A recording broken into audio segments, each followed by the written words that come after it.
when you look at AI, there's really, I think, 5 ways people are investing in AI at a high level. There's the bottom level, which is the chip companies. There's the next one, which is the data centers. Pretty much all of my friends' family offices who made money the last 20 years in tech have been putting lots of money in data centers. It's become a very popular trade, which is great because you guys are funding stuff for me to build on top of. So I appreciate that. Keep funding data centers. I don't know if it's going to work with this much money, but that's great because it's cheap for me. And then the level 3 is the model companies, which is like OpenAI, of course, famously, which besides it's a for-profit company now too, and XAI and Anthropic and everything. And then level 4 is software infrastructure. This is how you deploy AI, and that's obviously there's a ton of. I think San Francisco is probably the center of that. There's a ton of very powerful software infrastructure companies. We're invested, for example, in Olama, which like over 1 million engineers use to deploy their Llama models. There's a lot of good stuff there that makes sense. Palantir does a lot of stuff. Level 4, and then there's level 5, which is actually this like applying the AI to services itself, like actually the one doing the healthcare billing, doing the logistics billing, doing the new legal company, doing the new back end of the insurance or trust or estate or whatever it is. And so most of I'm obviously invested in stuff like I'm proud to be invested in stuff that like if Elon starts a company in level 3 at XAI, that's great. I want to be involved in that. Obviously in Palantir and lots of level 4 things, but most of what I'm building and doing is level 5 right now. And the way to think about level 5 is there's probably about $5 trillion right now paid out in wages in the services economy in the US. And about 2 of that 5 trillion, about 40%, is in areas of the service economy that we've already shown we could double the productivity. This is very important. This is not like maybe when models get better. This is today, based on things we're seeing, we've already shown these companies can work at least twice as well. And this is things like, I have a healthcare billing company that's doing a bunch of stuff that we're big investors in. And it's already got, I think last quarter was like 56% margins, and like most healthcare billing companies are between 15 and I think 25% margins, right? So it's already more than twice or 3 times as productive of all of our companies, thanks to not just sprinkling a little bit of AI, but thanks to building a lot of stuff and applying AI properly. And so this is a huge fact, because even if AI gets no better from here, just by scaling these things, you should pull like $1 trillion of spend out of the economy. And I think it gets better enough. There's probably $1.5 trillion to $2 trillion you're going to pull out of the economy in the next 10 years. That's a massive productivity boost. And we're going to make a lot of money. We're going to make America a lot richer. So like, I think a lot of the big generative AI winners so far have been really the large firms, the OpenAIs, Anthropics, Nvidia's, Google, and so forth. The ones that can, lay down the fixed costs to actually build a large. Well, they've been the level 1, 2, 3, 4 firms mostly, and then level 5 is like just starting to scale still. That's right.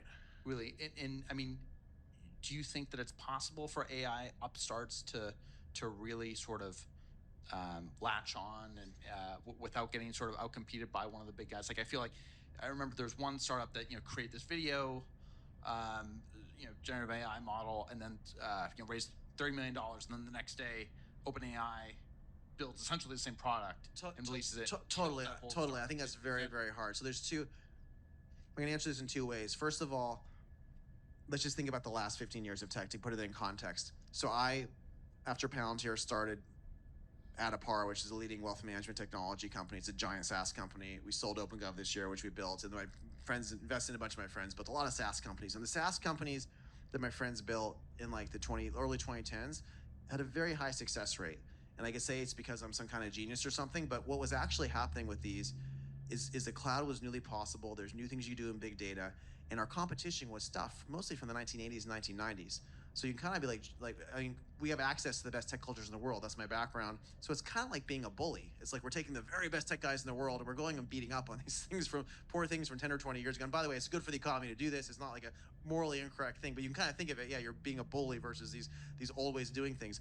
Now, if you want to start a SaaS company, if anyone in here wants to start something and compete against something in one of the major areas of SaaS and cloud, you're mostly probably competing against the stuff my friends and I and others built in the early 2010s. And that's a lot harder because there's not going to be as big of a gap there.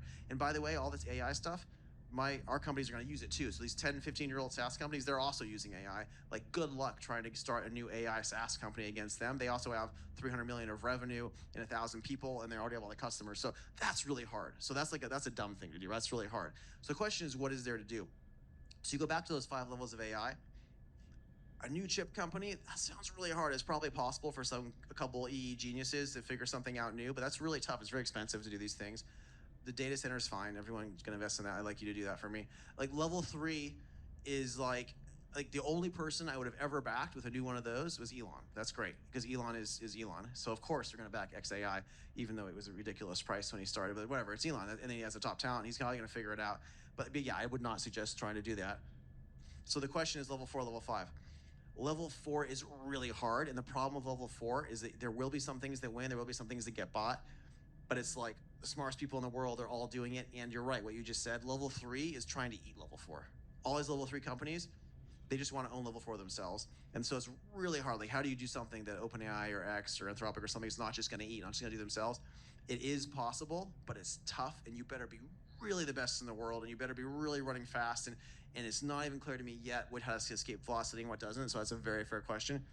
Level 5, I think, is by far the best risk reward place to build, because you have a lot of other things we're doing there. And going back to that model I just gave you of those SaaS companies that were beating up from 20 years ago, when I'm starting a level 5 company right now, my competition is these guys from the 1970s, 1980s, 1990s. Like, we're literally competing against a logistics biller in Baton Rouge for a thing we just won, which is, and they're sure they're great people.